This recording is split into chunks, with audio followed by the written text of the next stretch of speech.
boşaldırsan, sen başa düşürsən ki, sen oran qumun boşaltsın, uçulub gedəcək evə. Qəsdən eləyirsiniz siz. Görürəm ki, mən gəlir qazır buranı, qəsdən eləyirsiniz. Niyə qoymursunuz insanlar rahat yaşasın evində? Mən görmürəm.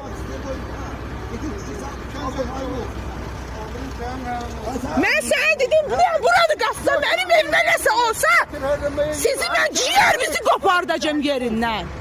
Bəstirində cəmaata zülüm elədiniz. Səhərin göz açılmamış imkan vermirsiniz cəmaat rahat yatsın. Yemin dedim, mən sənin ciğərimi çıxardacağım. Rafael'in də, o qalanlarının da. Sən gedişə, mən buradayam. Alçaq hərəkətlər edirsiniz, bilmirik biz. Oradan işarə edirsən ki, gəl qaz. Sonra da deyirsən ki, mən bir şey eləmirəm.